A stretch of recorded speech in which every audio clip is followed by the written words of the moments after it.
Me llamo Osvaldo Medina. Tengo 70 años y el día antes de la boda de mi hija descubrí que durante 5 años me había estado mintiendo sobre quién era realmente el hombre con quien se iba a casar.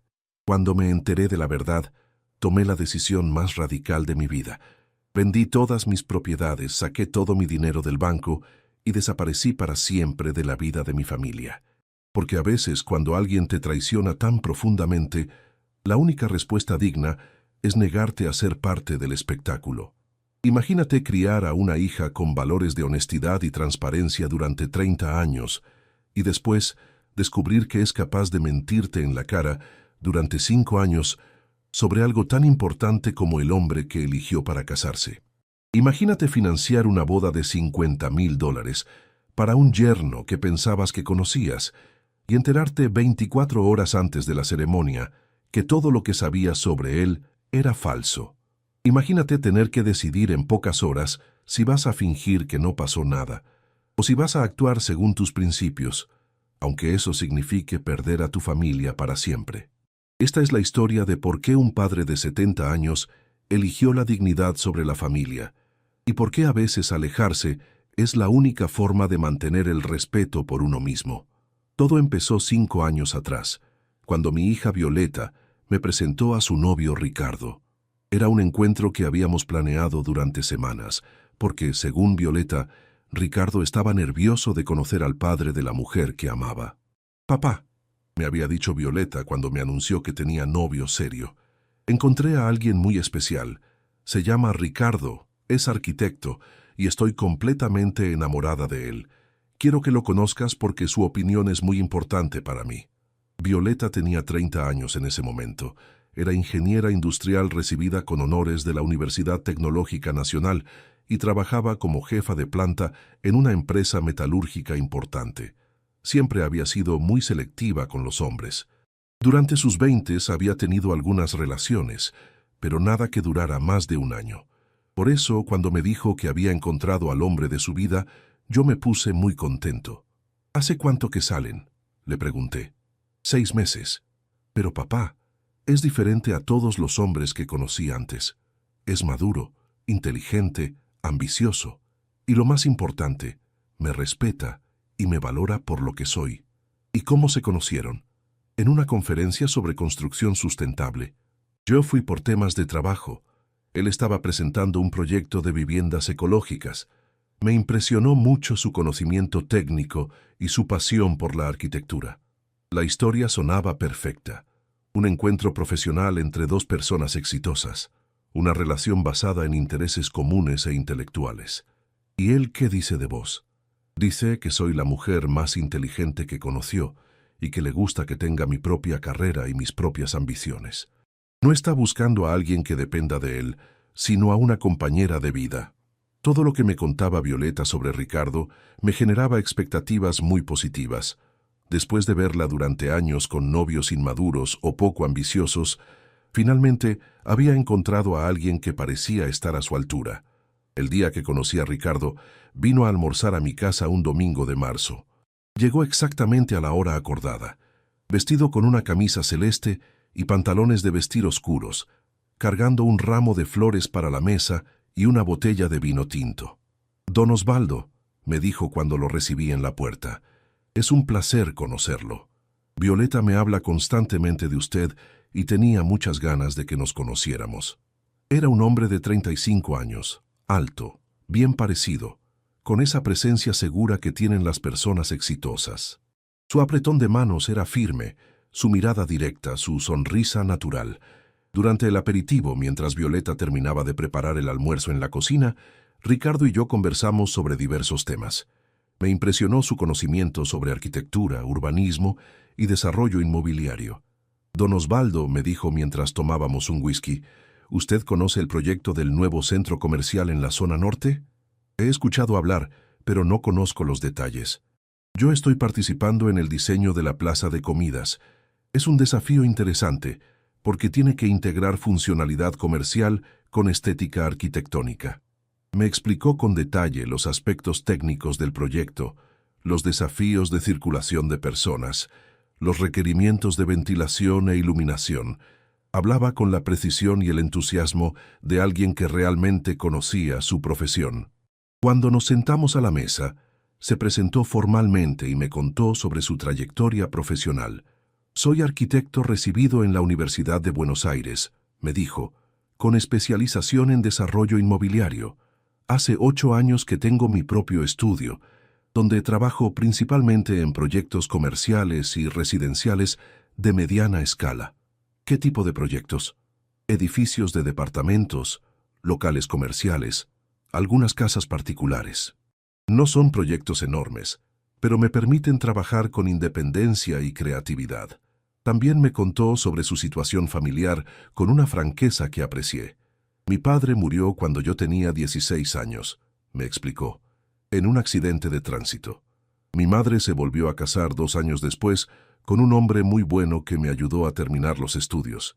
Ella vive en España desde hace 10 años porque su segundo marido consiguió trabajo allá. ¿Y vos no pensaste en irte con ellos? Lo consideré, pero ya tenía mi estudio establecido acá y no quería empezar de cero en otro país. Además, Argentina es mi lugar en el mundo. ¿Tenés hermanos? No, soy hijo único. Por eso la familia de Violeta se ha vuelto tan importante para mí. Siempre quise tener una familia grande y unida. Durante el almuerzo, observé cuidadosamente cómo Ricardo interactuaba con Violeta. La trataba con respeto y cariño. La escuchaba cuando hablaba. La incluía en todas las conversaciones. Se notaba que había una conexión genuina entre ellos. Violeta me contó que usted trabajó como contador durante toda su carrera, me dijo Ricardo. Debe haber tenido experiencias muy interesantes manejando las finanzas de diferentes empresas. Trabajé 45 años en el departamento contable de una empresa textil, le expliqué. Empecé como auxiliar cuando tenía 20 años y terminé como jefe de contabilidad. ¿Y qué es lo que más le gustaba de ese trabajo? La precisión. Los números no mienten, no tienen interpretaciones, o está bien o está mal. Esa es una filosofía de vida muy sólida, me dijo Ricardo. Yo trato de aplicar la misma precisión en mis proyectos arquitectónicos. También me preguntó sobre mis hobbies y actividades de jubilado. ¿Qué hace para mantenerse activo? Leo mucho, veo fútbol, mantengo el jardín de la casa y una vez por semana juego al truco con amigos del barrio. ¿Le gusta el fútbol? ¿Cuál es su equipo? Boca Juniors desde los 5 años.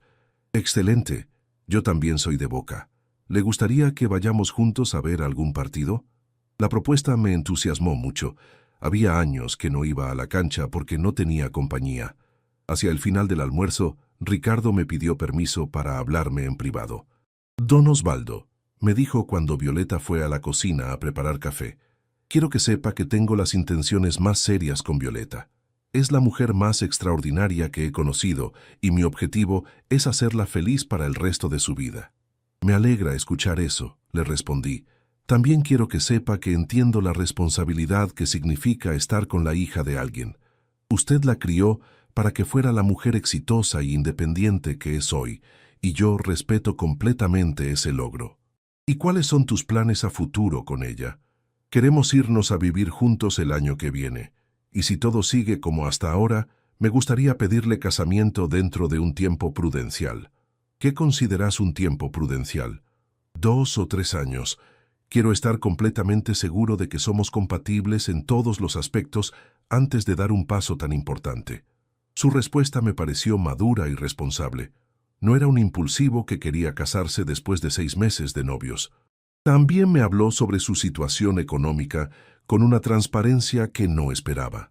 Don Osvaldo, quiero ser honesto con usted sobre mi situación financiera, me dijo. Gano bien como arquitecto, pero no soy millonario. Tengo mi estudio propio, algunos ahorros para emergencias y proyectos asegurados para los próximos 2 años. Puedo mantener una familia cómodamente, pero no lujosamente. Y Violeta está de acuerdo con ese nivel de vida. Completamente. Ella también valora más la estabilidad que el lujo. Al final del almuerzo, cuando Ricardo se fue, Violeta me preguntó inmediatamente qué me había parecido. ¿Te gustó, papá? Me gustó mucho, le respondí sin dudar. Se ve que es un hombre serio, trabajador, educado y que te quiere genuinamente. No tenés ninguna reserva sobre él. Ninguna. Al contrario, me parece que es exactamente el tipo de hombre que siempre esperé que eligieras. ¿Por qué? Porque es inteligente pero no pretencioso. Es ambicioso pero no obsesivo. Te trata con respeto pero no te subestima. Y se nota que valora la familia. ¿Tenés algún consejo para mí? Tómate el tiempo que necesites para conocerlo completamente antes de tomar decisiones importantes. Pero si me preguntas, creo que encontraste a alguien muy especial. Esa noche me quedé despierto hasta tarde pensando en la conversación del almuerzo. Hacía años que no veía a Violeta tan feliz y entusiasmada con una relación. Y Ricardo me había causado una impresión excelente como persona y como posible yerno. Durante las siguientes semanas, Ricardo empezó a aparecer con más frecuencia en reuniones familiares. Lo invité a ver un partido de Boca en mi casa. Vino a mi cumpleaños en abril. Participó del asado del Día del Padre. En cada oportunidad, su comportamiento confirmaba la buena primera impresión. Era puntual, educado, participativo sin ser invasivo, generoso con su tiempo y atención. «Don Osvaldo», me dijo después del partido de Boca, «muchas gracias por incluirme en estos momentos familiares. Para alguien que no tiene familia numerosa, estas reuniones son muy importantes». «Vos sos bienvenido siempre», le respondí. «Considéranos tu familia. ¿Puedo preguntarle algo personal?» «Por supuesto». «¿Cómo fue la relación de usted con su suegro cuando se casó con doña Carmen?» «Excelente. Él me aceptó como un hijo desde el primer día». «¿Y qué cree que hizo que esa relación funcionara tan bien?»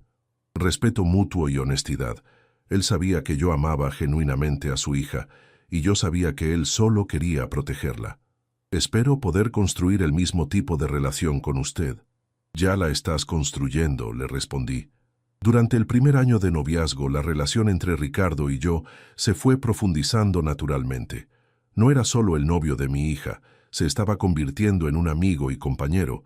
Me acompañaba cuando tenía que hacer trámites complicados. Me aconsejaba sobre reparaciones de la casa, desde su experiencia como arquitecto. Me incluía en conversaciones sobre temas que me interesaban. «Don Osvaldo», me decía cuando venía a casa los fines de semana, «¿cómo anda? ¿Necesita ayuda con algo?». Siempre preguntaba si necesitaba ayuda, y cuando yo le pedía algo, lo hacía con buena voluntad y eficiencia. Cuando tuve que renovar el baño de mi casa, Ricardo se ofreció a supervisar la obra sin cobrarme honorarios profesionales. «Don Osvaldo», me dijo, «déjeme revisar los presupuestos que le dieron y recomendarle al mejor profesional.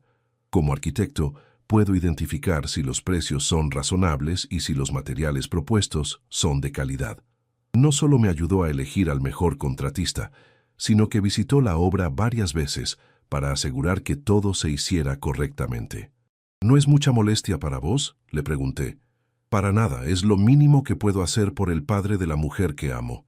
También durante ese primer año, empezó a consultar conmigo sobre decisiones importantes de su propia vida. «Don Osvaldo», me preguntó una vez, «¿usted qué opina de que Violeta y yo nos vayamos a vivir juntos? ¿Violeta quiere?». «Sí, pero yo quería conocer su opinión antes de dar ese paso». «Mi opinión es que son dos adultos responsables que pueden tomar esa decisión sin pedirme permiso. Pero es importante para mí que usted esté cómodo con nuestras decisiones». «Estoy completamente cómodo. Al contrario, me parece una progresión natural de la relación. Ese tipo de consultas me hacían sentir respetado e incluido en las decisiones importantes de la familia que se estaba formando». Durante los siguientes 5 años, Ricardo se integró perfectamente a la familia. Venía a almorzar los domingos, me acompañaba a ver fútbol cuando jugaba Boca, me consultaba sobre decisiones importantes, me trataba con el respeto y el cariño de un hijo. El segundo año de la relación fue cuando realmente confirmé que Ricardo era el hombre correcto para Violeta. Durante ese periodo, enfrenté algunos problemas de salud que me hicieron valorar mucho el apoyo que él me brindó. En julio de ese segundo año, tuve que operarme de la vesícula. Era una cirugía programada, sin urgencias, pero a mi edad cualquier operación genera ansiedad. «Don Osvaldo», me dijo Ricardo cuando se enteró, «¿necesita que lo acompañemos al hospital?». «No hace falta», le respondí. «Violeta ya se tomó el día libre para acompañarme». Pero yo también quiero estar presente. Usted es familia para mí. El día de la cirugía, Ricardo llegó al hospital a las 7 de la mañana, una hora antes de que me tuvieran que internar. Trajo café para él y para Violeta. Se ocupó de todos los trámites administrativos y se quedó en la sala de espera durante las 4 horas que duró la operación. «Papá», me dijo Violeta cuando desperté de la anestesia, «Ricardo se portó como un hijo. Estuvo pendiente de todo». Durante los 10 días de recuperación postoperatoria, Ricardo vino a visitarme todos los días después del trabajo. «¿Cómo se siente, don Osvaldo? ¿Necesita que le traiga algo?» Me traía los diarios que me gustaba leer, comida casera que preparaba Violeta, hasta libros de arquitectura que pensaba que me podían interesar. «Ricardo», le dije durante una de esas visitas, «no tenés obligación de venir todos los días». «No vengo por obligación», me respondió. «Vengo porque me importa cómo está». Ese comportamiento durante mi convalecencia me confirmó que Ricardo tenía un corazón genuinamente bueno. No era solo un novio tratando de causar buena impresión. Era alguien que había adoptado a mi familia como propia. Durante el tercer año, Violeta y Ricardo se mudaron juntos a un departamento de 2 ambientes en Belgrano. Fue un paso que celebré porque significaba que la relación había madurado hasta el punto de la convivencia. «¿Están seguros de que es el momento?», les pregunté cuando me anunciaron la decisión. «Completamente seguros», me respondió Violeta. «Llevamos 2 años de novios, nos conocemos bien y queremos dar el siguiente paso». «¿Y vos qué opinás, Ricardo?» «Opino que es el momento natural de la relación», me dijo. «Además, convivir nos va a permitir ahorrar dinero para el futuro». El departamento que alquilaron era modesto pero bien ubicado. Ricardo se ocupó personalmente de toda la decoración y el amueblado, aplicando sus conocimientos de arquitectura para maximizar el espacio disponible. «Don Osvaldo», me dijo cuando me invitó a conocer el departamento, «quiero que vea cómo quedó. Su opinión es importante para nosotros». El departamento había quedado hermoso. Ricardo había diseñado muebles a medida que aprovechaban cada centímetro. Había elegido colores que agrandaban visualmente los ambientes. Había optimizado la iluminación natural. «Está impecable», le dije. «Se nota que sabes lo que haces». «Gracias. Quería que fuera perfecto para Violeta». Durante el tercer y cuarto año de convivencia, los domingos familiares en mi casa se volvieron una tradición sagrada. Ricardo y Violeta venían religiosamente todos los domingos a almorzar, y esas reuniones se convirtieron en lo más importante de mi semana. «Don Osvaldo», me decía Ricardo todos los domingos cuando llegaba, «¿qué vamos a cocinar hoy?». Ricardo había aprendido a cocinar asados excelentes y se había convertido en el encargado oficial de la parrilla durante nuestros encuentros familiares. «¿Cómo quiere la carne?», me preguntaba mientras preparaba el fuego. «Como a vos te guste», le respondía. «Tenés muy buen criterio para estas cosas». También durante esos años, Ricardo empezó a participar más activamente en mis actividades personales. Me acompañaba a controles médicos cuando Violeta no podía, me ayudaba con trámites bancarios complicados, hasta me había enseñado a usar algunas aplicaciones del teléfono celular. «Don Osvaldo», me dijo cuando me estaba enseñando a usar WhatsApp, «con esto va a poder mandar mensajes a Violeta durante el día. ¿No es complicado?». «Para nada. Mire, es muy simple». Me enseñó pacientemente a escribir mensajes, a mandar fotos, a hacer videollamadas. Era la primera vez que alguien me explicaba tecnología sin hacerme sentir viejo o inútil. «¿Ve qué fácil es?», me preguntó después de que mandé mi primer mensaje. «Sí, pero prefiero que me enseñes vos antes que preguntarle a cualquiera. Siempre que necesite ayuda con algo, llámeme. Para eso estoy». Durante el cuarto año, Ricardo también empezó a consultarme sobre sus proyectos profesionales. Me mostraba planos de edificios en los que estaba trabajando, me explicaba los desafíos técnicos que enfrentaba, me pedía opiniones sobre aspectos financieros de los proyectos. «Don Osvaldo», me dijo una vez mostrándome el plano de un edificio de departamentos, «¿usted qué opina de la distribución de estos ambientes?». «No entiendo mucho de arquitectura», le respondí, «pero me parece que están bien aprovechados los espacios». «Y desde el punto de vista de alguien que compraría un departamento así, me parece práctico y funcional. Exactamente eso es lo que busco, funcionalidad sin sacrificar estética». Ese tipo de consultas me hacían sentir valorado profesionalmente. Ricardo respetaba mi experiencia en finanzas y mi criterio práctico sobre inversiones inmobiliarias. Hacia fines del cuarto año, empecé a notar que Ricardo y Violeta hablaban cada vez más sobre casamiento. No como una fantasía lejana, sino como un plan concreto que estaban considerando seriamente. «Papá», me dijo Violeta una tarde, «¿vos qué pensás del matrimonio? ¿En general o en relación a ustedes dos?» «En relación a nosotros. Pienso que llevan 4 años juntos, 2 años conviviendo, se conocen bien, y si quieren dar ese paso, tienen mi apoyo completo. ¿No te parece que somos muy jóvenes?» «Violeta, tenés 34 años y Ricardo tiene 39. No son chicos. ¿Y económicamente te parece que estamos preparados?» «Eso lo tienen que decidir ustedes, pero desde mi punto de vista, los dos tienen trabajos estables y han demostrado que pueden manejar una casa juntos». Unos meses después, Ricardo vino solo a casa un sábado por la tarde. Violeta estaba trabajando y él había pedido permiso para hablar conmigo en privado. «Don Osvaldo», me dijo cuando nos sentamos en el patio, «quiero pedirle formalmente la mano de Violeta». La formalidad del pedido me emocionó mucho. Era una tradición que creía perdida en las generaciones más jóvenes. «Me parece perfecto», le respondí sin dudar. «Tenés mi bendición completa».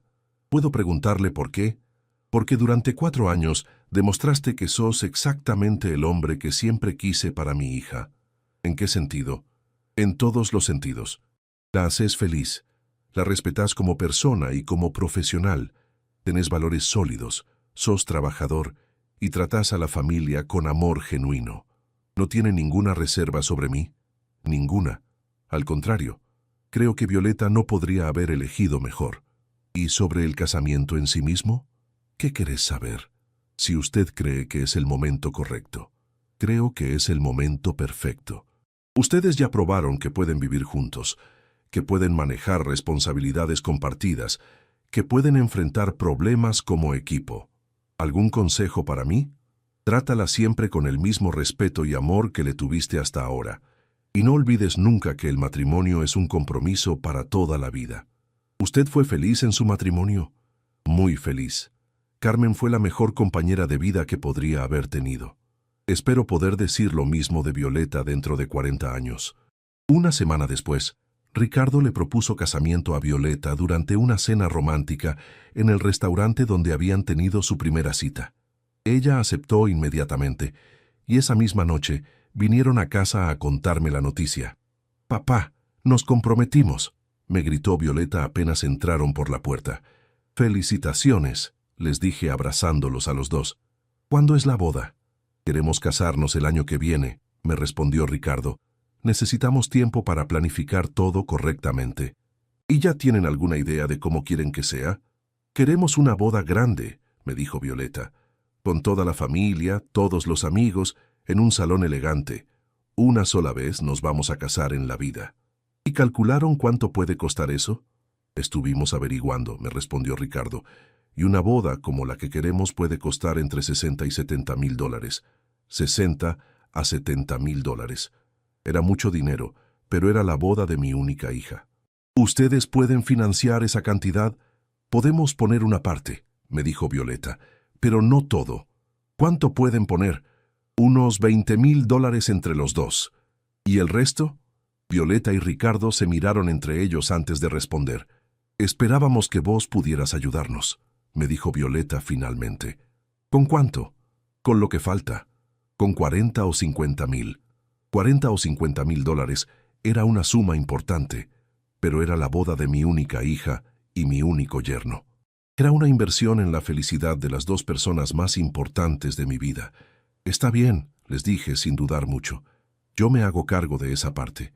«¿Estás seguro, papá?», me preguntó Violeta. «Es mucha plata. Violeta, vos sos mi única hija y Ricardo va a ser mi único yerno. Esta va a ser la única boda de hija que voy a pagar en mi vida. Hagámosla como corresponde. ¿No te vas a quedar sin ahorros?» «Me voy a quedar con menos ahorros, pero no sin ahorros. Y además, ¿para qué voy a guardar la plata si no es para momentos importantes como este?» «Don Osvaldo», me dijo Ricardo emocionado, No sé cómo agradecerle este regalo. No me lo agradezcas. Disfrútalo y hace que Violeta sea la novia más feliz del mundo. Esa noche, después de que se fueron, me quedé despierto hasta tarde pensando en la decisión que había tomado.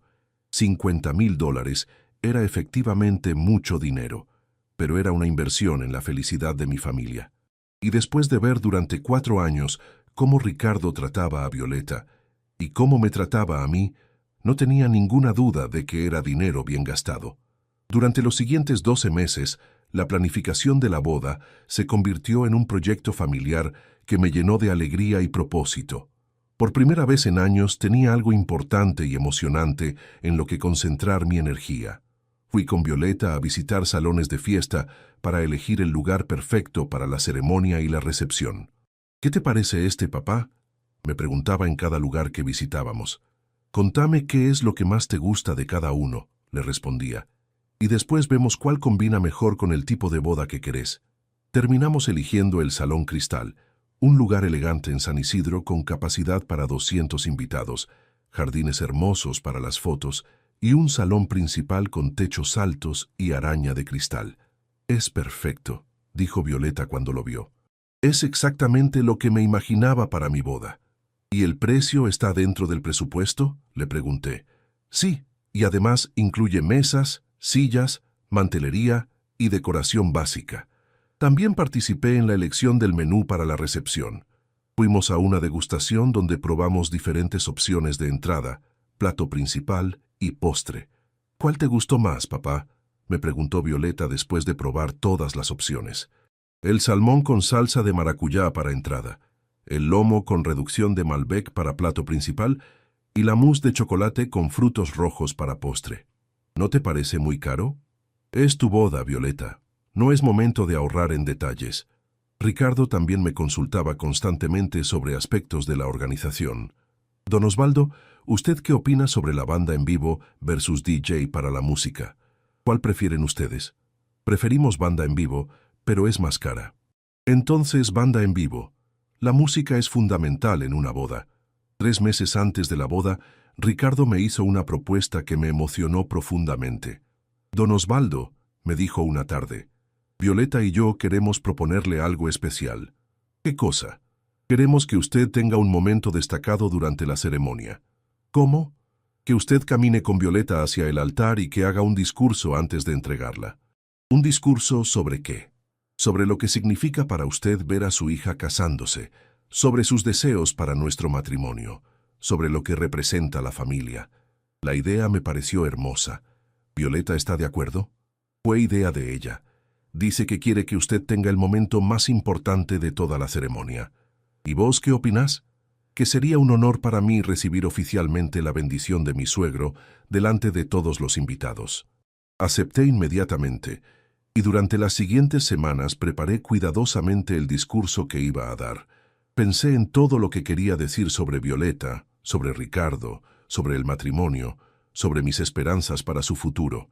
También durante esos meses previos a la boda, Ricardo empezó a mostrar más interés en mis finanzas personales. Al principio pensé que era preocupación genuina por mi bienestar económico después de gastar tanto dinero en la boda. Don Osvaldo, me preguntó una vez, ¿usted tiene todos sus ahorros en cuentas bancarias tradicionales? La mayoría sí. ¿Por qué? Porque hay instrumentos de inversión que pueden darle mejor rendimiento. Yo siempre fui conservador con las inversiones. Entiendo, pero hay opciones seguras que pagan más intereses que los plazos fijos. ¿Cómo qué? Fondos comunes de inversión, bonos del gobierno, algunas acciones de empresas sólidas. ¿Vos entendés de esas cosas? Como arquitecto que maneja proyectos grandes, tuve que aprender sobre finanzas e inversiones. Me explicó diferentes opciones de inversión con un conocimiento que me sorprendió. No solo sabía sobre arquitectura, también parecía saber mucho sobre finanzas. ¿Le gustaría que lo ayude a diversificar un poco sus inversiones?, me ofreció. Déjame pensarlo, le respondí. Soy muy cauteloso con los cambios financieros. Por supuesto. Pero si quiere, puedo mostrarle algunas opciones para que las analice. En ese momento, su interés en mis finanzas me pareció un gesto de cuidado filial. Un yerno responsable que quería asegurar que su suegro tuviera la mejor situación económica posible. Pero mirando hacia atrás, ahora entiendo que era el comienzo de la fase final de su plan. Una semana antes de la boda, cuando ya faltaban solo los últimos detalles, sucedió algo que cambió todo para siempre. Estaba en el banco haciendo una transferencia para pagar el último pago del salón, cuando el empleado que me atendía me hizo un comentario casual. «Don Osvaldo», me dijo, «¿usted conoce a un tal Ricardo Paz?» Ricardo Paz. Ese no era el apellido de mi yerno. Mi yerno se llamaba Ricardo Domínguez. ¿Por qué me pregunta? Porque él vino ayer preguntando sobre sus cuentas bancarias y sus inversiones. Dijo que era su yerno y que usted le había pedido que averiguara información para hacer unos trámites. ¿Él se presentó como mi yerno? Sí, con documento y todo, pero yo no le pude dar información porque no está autorizado en sus cuentas. Ricardo había ido al banco con documentos falsos preguntando sobre mis finanzas y había usado un apellido diferente al que yo conocía. ¿Usted puede conseguirme una copia de la identificación que él presentó? Oficialmente no puedo, pero déjeme consultar con mi supervisor.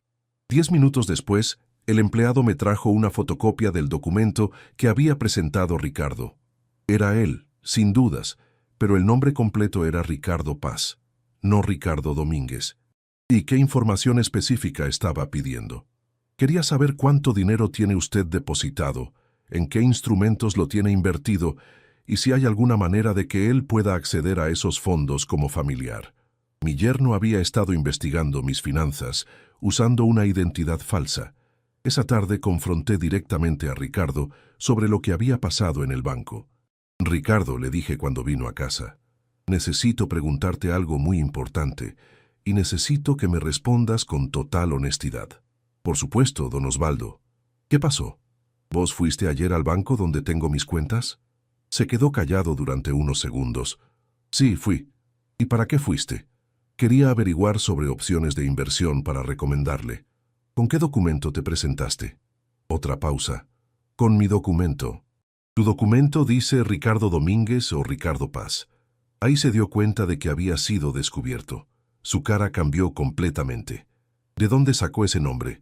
Del empleado del banco que me contó que un tal Ricardo Paz vino ayer preguntando sobre mis cuentas. ¿Puedo explicarle?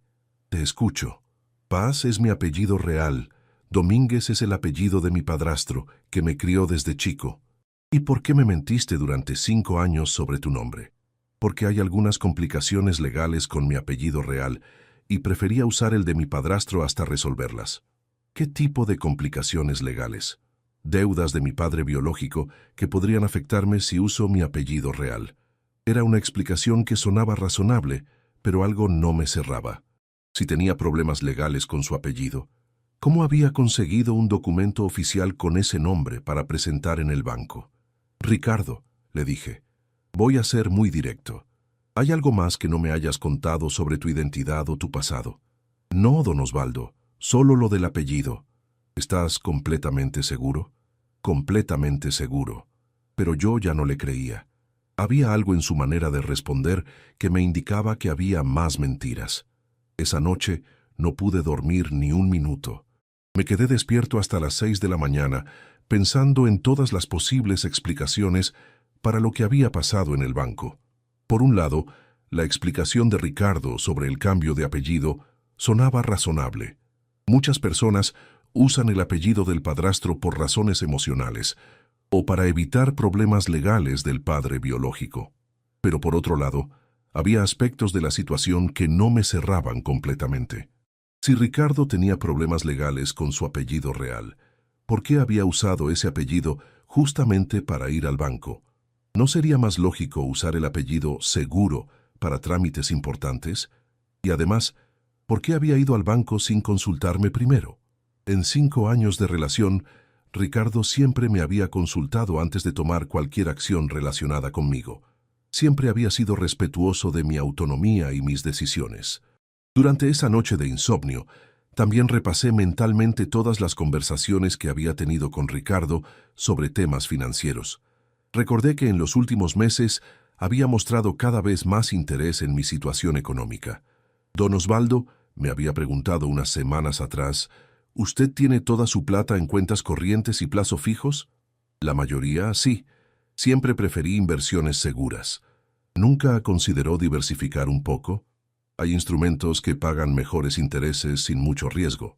En ese momento había interpretado su interés como preocupación genuina por mi bienestar financiero. Un yerno responsable que quería asegurar que su suegro tuviera la mejor rentabilidad posible de sus ahorros. Pero ahora, después del incidente del banco, empezaba a preguntarme si había otra motivación detrás de esas preguntas. También recordé que Ricardo había empezado a ofrecerse para acompañarme a trámites bancarios importantes. Don Osvaldo me había dicho cuando tuve que renovar un plazo fijo: ¿quiere que lo acompañe al banco? Así aprovecho para conocer a la gente que lo atiende. ¿Para qué quieres conocer a la gente que me atiende? Para poder ayudarlo mejor si alguna vez necesita que haga algún trámite por usted. En ese momento me había parecido un gesto de consideración filial. Ahora me preguntaba si había sido una estrategia para familiarizarse con mi entorno bancario. Al día siguiente, el viernes, decidí hacer algunas consultas discretas para entender mejor la situación. Primero, llamé a mi abogado, el doctor Fernández, que me había ayudado con algunos temas patrimoniales después de la muerte de Carmen. Doctor, le expliqué la situación. Mi yerno fue al banco con un apellido diferente al que yo conocía, preguntando por información sobre mis cuentas. ¿Eso es normal? ¿Él está autorizado en sus cuentas? No, nunca lo autoricé para nada. Entonces es completamente irregular. Ningún banco debería dar información sobre sus cuentas a alguien que no está autorizado, sin importar qué parentesco alegue. ¿Y el hecho de que use un apellido diferente? Le preguntó por qué. Me dijo que es su apellido real y que había estado usando el apellido del padrastro por problemas legales. ¿Usted conoce los detalles de esos problemas legales? No. Solo me dijo que eran deudas del padre biológico. Doctor Medina, le voy a ser franco. En mi experiencia, cuando alguien usa identidades diferentes y muestra interés inusual en las finanzas de familiares, es una señal de alerta. ¿Qué tipo de señal de alerta? Posible intento de estafa familiar. Es más común de lo que la gente piensa. Pero Ricardo no es un extraño. Es el novio de mi hija desde hace 5 años. Precisamente por eso sería más peligroso. Las estafas familiares son las más efectivas porque las víctimas confían completamente en el estafador. La conversación con mi abogado me generó aún más dudas. No quería ser paranoico, pero tampoco podía ignorar las señales de alerta. También decidí consultar con mi contador, el señor Jiménez, que manejaba mis declaraciones de impuestos y conocía bien mi situación patrimonial. Señor Jiménez, le pregunté cuando lo visité en su oficina, ¿usted qué opina sobre autorizar a un familiar para que acceda a información bancaria? Depende del familiar y del nivel de confianza, me respondió. ¿Por qué me pregunta? Mi yerno mostró interés en ayudarme con inversiones, pero no sé si es conveniente darle acceso a mi información financiera.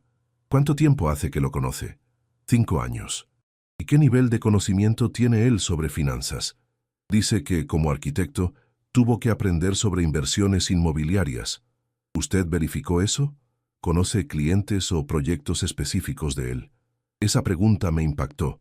En 5 años de relación, nunca había conocido a ningún cliente de Ricardo. Nunca había visitado su oficina. Nunca había visto planos de proyectos reales en los que estuviera trabajando. Siempre había atribuido eso a discreción profesional. Muchos arquitectos no comparten detalles de sus proyectos por confidencialidad con los clientes, pero ahora que el contador me hacía esa pregunta directa, me di cuenta de que era extraño no tener ningún contacto con la vida profesional de Ricardo después de 5 años. La verdad es que no conozco ningún cliente ni he visto proyectos específicos, le respondí al contador. ¿Y eso no le llamó la atención? Pensé que era discreción profesional. Puede ser, pero también puede ser que no tenga clientes ni proyectos que mostrar. Esa tarde, después de las conversaciones con mi abogado y mi contador, tomé una decisión que cambió todo el curso de los eventos. Decidí contratar a un detective privado para investigar a Ricardo.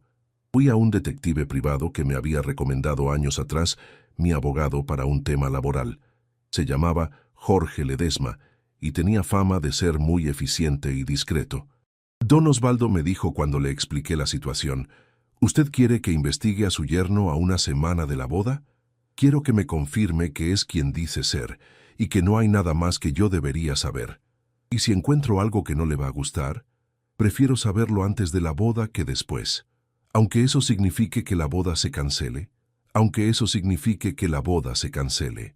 El detective me dijo que necesitaba 48 horas para hacer una investigación básica de antecedentes e identidad. Don Osvaldo, ¿usted tiene alguna sospecha específica de qué tipo de problemas podría haber? No. Solo quiero confirmar que es quien dice ser y que no hay problemas legales graves en su pasado. Durante las siguientes 48 horas viví en una ansiedad terrible. Por un lado, esperaba que la investigación confirmara que Ricardo era exactamente quien decía ser y que mis sospechas fueran infundadas. Por otro lado, no podía sacarme de la cabeza la sensación de que había estado viviendo en una mentira durante 5 años. Violeta notó que estaba raro. «Papá, ¿estás bien? Te veo preocupado». «Son los nervios de la boda», le mentí. «Siempre me pongo ansioso antes de eventos importantes». «¿No estarás arrepentido de gastar tanta plata en la boda?» «Para nada. Es la boda de mi hija. Vale cada peso que estoy gastando».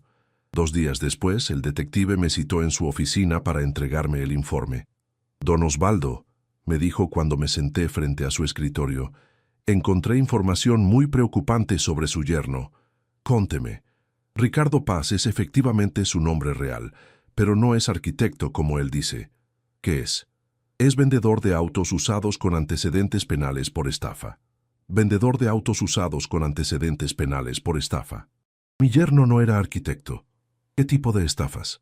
Principalmente estafas matrimoniales. Se casa con mujeres mayores o viudas con patrimonio, les saca dinero durante la relación y después desaparece. ¿Cuántas veces hizo esto? Que tengamos registradas, 4 veces en los últimos 10 años. 4 veces. Ricardo era un estafador profesional que se especializaba en mujeres con dinero. ¿Y qué pasó con esas mujeres? La primera fue una viuda de 60 años en Córdoba. Le sacó la casa y $50,000 antes de desaparecer. La segunda fue una divorciada de 45 años en Rosario. Le vació las cuentas bancarias. La tercera fue una empresaria de 50 años en Mendoza. Le robó un auto y joyas. Y la cuarta, una contadora de 58 años en Buenos Aires.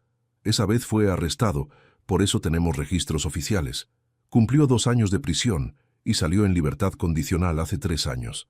3 años. Ricardo había salido de prisión por estafa y 2 años después había empezado la relación con mi hija.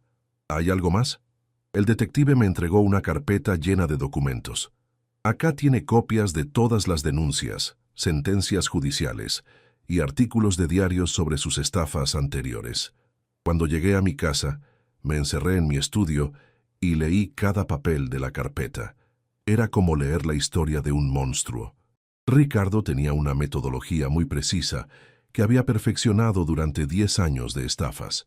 Elegía mujeres solteras o viudas con patrimonio visible, se presentaba como profesional exitoso usando credenciales falsas, creaba relaciones largas y estables para generar confianza absoluta, conseguía acceso gradual a las finanzas de las víctimas mediante manipulación emocional, y cuando había extraído todo lo que podía, desaparecía sin dejar rastros, utilizando identidades preparadas de antemano. Según los documentos del detective, Ricardo había estudiado psicología de la manipulación y técnicas de ingeniería social. Sabía exactamente qué decir para generar confianza, cómo presentar credenciales falsas de manera convincente y cómo identificar las vulnerabilidades emocionales de cada víctima. En el caso de Marta Solís, la viuda de Córdoba, había usado su soledad después de la muerte del marido. Se presentó como ingeniero agrónomo viudo que entendía su dolor. Le ofreció compañía y un proyecto de vida compartido, y gradualmente la convenció de invertir toda su herencia en un supuesto emprendimiento agrícola. Con Claudia Bermúdez en Rosario, había aprovechado su ambición empresarial. Se hizo pasar por médico gastroenterólogo que buscaba una socia para expandir su consultorio hacia el área de nutrición terapéutica. Demostró un plan de negocio falso con proyecciones de ganancias extraordinarias. Con Elena Guzmán en Mendoza, había explotado su deseo de diversificar inversiones. Se presentó como abogado especializado en fondos internacionales. Le mostró documentos falsos de rendimientos europeos y la convenció de que tenía acceso exclusivo a oportunidades de inversión reservadas para clientes VIP. En el caso de la contadora de Buenos Aires, Carmen Rojas, la mujer había financiado una empresa de arquitectura que resultó ser completamente ficticia. Ricardo había usado el dinero de ella para pagar deudas personales y mantener un estilo de vida lujoso mientras planificaba la siguiente fase de la estafa. Cuando Carmen empezó a hacer preguntas sobre por qué la empresa no tenía oficinas visibles ni empleados, Ricardo le inventó que trabajaba desde casa por preferencia personal y que subcontrataba todo el trabajo técnico a freelancers especializados. Cuando ella quiso conocer a algunos de esos freelancers, Ricardo le dijo que habían firmado acuerdos de confidencialidad muy estrictos y que no podían tener contacto directo con inversores. Cuando Carmen insistió en ver estados financieros de la empresa, Ricardo le mostró documentos falsificados que indicaban ganancias constantes y reinversión de utilidades en nuevos proyectos. Y cuando finalmente Carmen se negó a seguir financiando la expansión del negocio, Ricardo había falsificado su firma en documentos bancarios para sacar créditos hipotecarios contra la propiedad de ella. Era exactamente el mismo patrón que había estado siguiendo conmigo durante 5 años. La única diferencia era que yo había descubierto la verdad antes de llegar a la fase final de la estafa. 5 años creando una relación de confianza mediante actuación perfecta, integración completa a la vida familiar para eliminar sospechas, demostración de conocimientos técnicos superficiales para sostener la identidad falsa, intentos graduales de acceder a mi información financiera bajo pretextos de ayuda profesional, y finalmente, el matrimonio como herramienta legal para tener acceso total a mi patrimonio, y dentro de una semana se iba a casar con mi hija en una boda que yo estaba financiando con $50,000. Esa noche no pude dormir ni un minuto. Me quedé despierto hasta las 6 de la mañana pensando en qué hacer con la información que había descubierto. Le contaba la verdad a Violeta y arriesgaba que no me creyera. Confrontaba a Ricardo directamente y le daba la oportunidad de inventar más mentiras. Llamaba a la policía para denunciar que había un estafador en libertad condicional planeando otra estafa.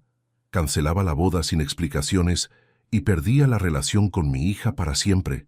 Pero mientras pensaba en todas esas opciones, me di cuenta de algo que me dolió más que el descubrir que Ricardo era un estafador. Me di cuenta de que Violeta tenía que saber quién era realmente Ricardo. Era imposible que una mujer inteligente como mi hija viviera 5 años con un hombre sin darse cuenta de que no era arquitecto. Era imposible que no hubiera notado inconsistencias en sus historias sobre trabajo, sobre clientes, sobre proyectos. Era imposible que no supiera que el hombre con quien se estaba por casar era un estafador profesional, lo que significaba que Violeta era cómplice de la estafa. Mi propia hija me había estado preparando durante 5 años para ser estafado por su novio delincuente.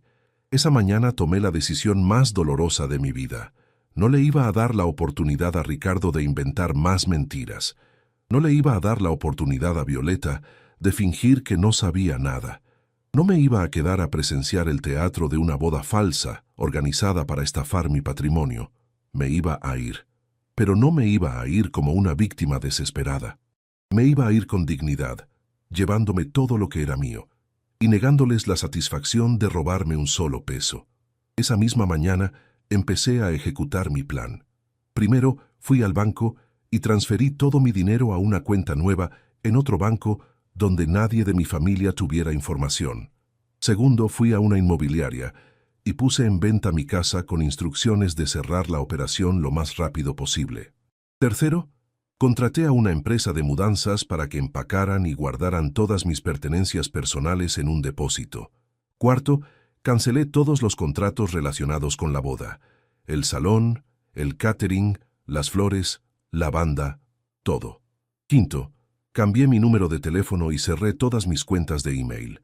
Todo esto lo hice en un solo día, el viernes anterior a la boda que estaba programada para el sábado siguiente. El sábado por la mañana, cuando Violeta y Ricardo llegaron al Salón Cristal para su boda, se encontraron con que no había absolutamente nada, ni decoración, ni comida, ni música, ni invitados esperando, solo un salón vacío y un cartel en la puerta que decía «Evento cancelado». Yo ya estaba a 1500 kilómetros de distancia, en una ciudad costera, donde había alquilado un departamento pequeño pero cómodo, con vista al mar y total anonimato. Había llegado en el primer vuelo de la mañana, con 2 valijas de ropa y todos mis documentos importantes. Mi dinero estaba seguro en una cuenta bancaria que solo yo conocía. Mi casa se había vendido el viernes por la tarde a un precio menor del que valía, pero suficiente para asegurar mi independencia económica. Mis pertenencias personales estaban guardadas en un depósito que había alquilado por 1 año. No había dejado ninguna carta de explicación porque no le debía explicaciones a nadie. Violeta y Ricardo habían planeado estafar mi patrimonio durante 5 años. Yo había planeado mi escape durante 5 días. La diferencia era que mi plan había funcionado. Según supe después a través de conocidos del barrio, la reacción en el salón fue de shock total. Los invitados empezaron a llegar a las 4 de la tarde para una ceremonia que estaba programada para las 5. Cuando vieron el salón vacío y el cartel de evento cancelado, pensaron que había habido un error. Violeta llamó desesperadamente a mi teléfono, pero ya había cambiado el número. Llamó a mi casa, pero la línea había sido desconectada. Mandó gente a buscarme, pero la casa estaba vacía y con un cartel de vendida. Ricardo, según me contaron, trató de mantener la calma al principio. Le dijo a los invitados que había habido un malentendido y que el evento se iba a reprogramar. Pero cuando se dieron cuenta de que yo había desaparecido completamente, su actitud cambió. «¿Dónde está mi suegro?», le gritó a Violeta delante de todos los invitados. «¿Qué pasó con el dinero de la boda?». Esa pregunta le confirmó a todo el mundo que Ricardo sabía exactamente por qué había desaparecido. Un novio genuino habría estado preocupado por mi bienestar, no por el dinero de la boda. Durante los siguientes meses intentaron localizarme a través de familiares, amigos, excompañeros de trabajo, hasta contrataron un detective privado. Pero yo había planificado mi desaparición demasiado bien. Había elegido una ciudad donde no conocía a nadie y donde nadie me conocía. Había alquilado el departamento bajo un nombre que usaba legalmente, pero que mi familia desconocía. Había abierto nuevas cuentas bancarias en sucursales donde ningún empleado tenía conexión con mi vida anterior. Los primeros meses fueron difíciles desde el punto de vista emocional. No porque extrañara a Violeta y Ricardo, sino porque tenía que procesar la magnitud de la traición que había descubierto. Durante 5 años, mi hija y su novio habían estado representando una obra de teatro para mí. Cada abrazo, cada «te quiero, papá», cada consulta sobre decisiones importantes, cada participación en eventos familiares había sido actuación dirigida a mantenerme confiado hasta el momento de la estafa final. El plan era perfecto: casarse, tener acceso legal a mi patrimonio a través del matrimonio, convencerme de invertir mis ahorros en proyectos falsos de Ricardo y eventualmente quedarse con todo cuando yo muriera o cuando fuera demasiado viejo para defenderme. Si yo no hubiera descubierto la verdad por casualidad, ese plan habría funcionado a la perfección. Pero también durante esos primeros meses entendí algo que me tranquilizó. Había tomado la decisión correcta. Porque preferir la verdad dolorosa sobre la mentira cómoda es siempre la decisión correcta. Preferir la soledad honesta sobre la compañía falsa es siempre la decisión correcta. Preferir proteger tu dignidad sobre mantener relaciones tóxicas es siempre la decisión correcta. Y preferir ser el que se va antes que ser el que se queda para ser estafado es definitivamente la decisión correcta.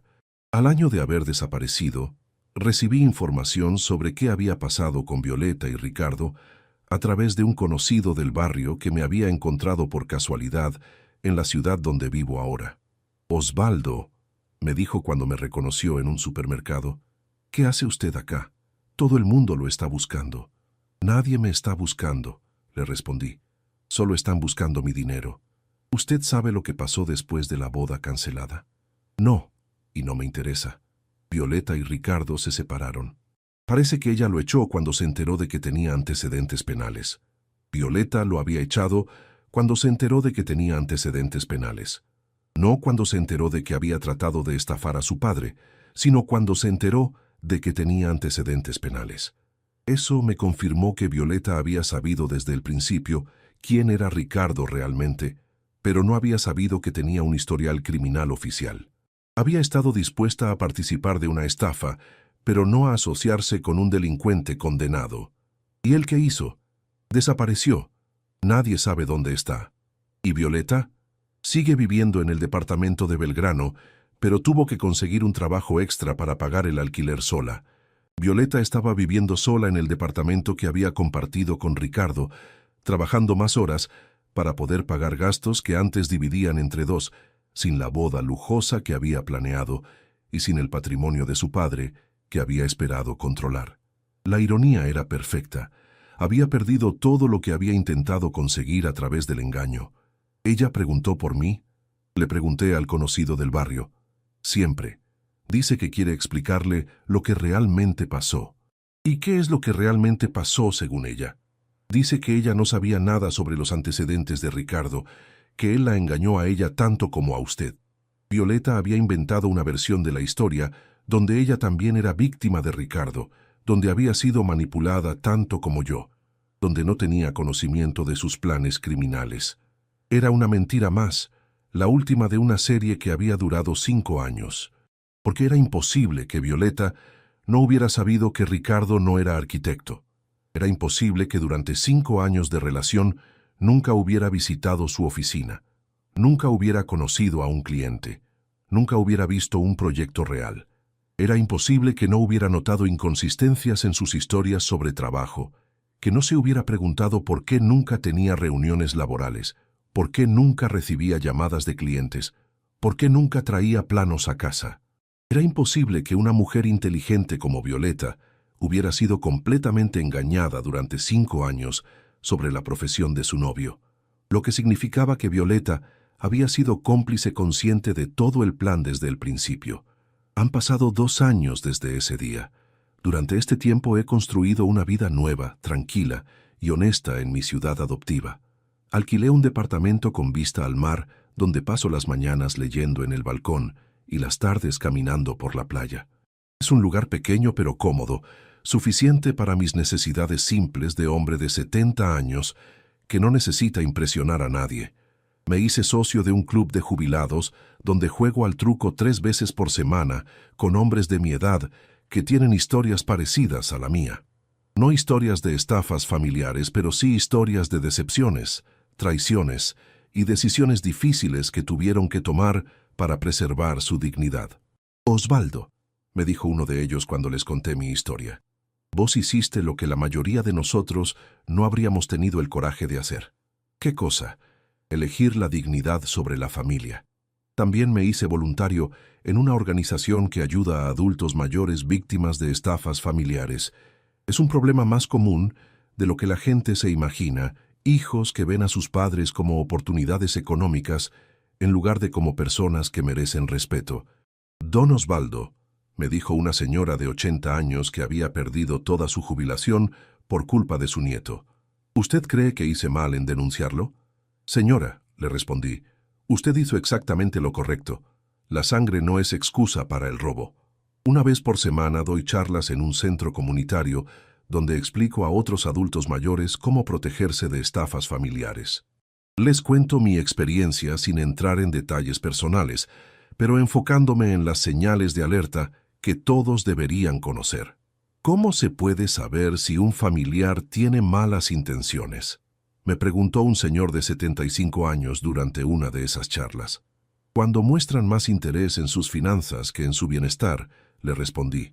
Cuando hacen preguntas sobre dinero que no les correspondería saber. Cuando proponen manejar sus inversiones sin que usted se los haya pedido. ¿Y qué se puede hacer en esos casos? Poner límites claros desde el principio. Y si esos límites no se respetan, alejarse antes de que sea demasiado tarde. Muchas de las personas que asisten a estas charlas han pasado por situaciones similares a la mía. Algunos perdieron todo su patrimonio antes de darse cuenta de la estafa. Otros, como yo, lograron escapar a tiempo.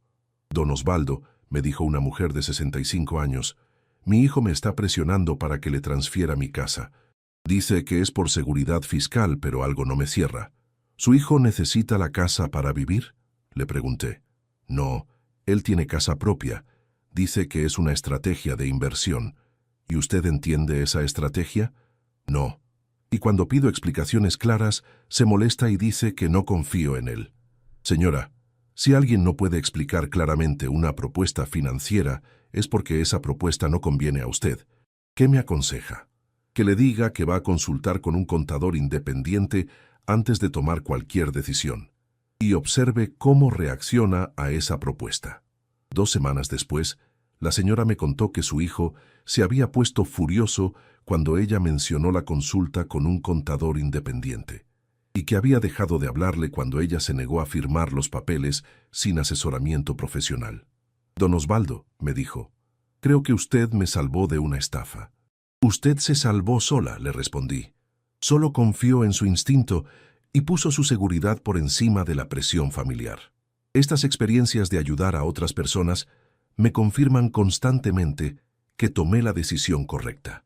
Cada historia que escucho me recuerda lo cerca que estuve de ser otra víctima de estafa familiar y lo importante que fue actuar cuando todavía podía protegerme.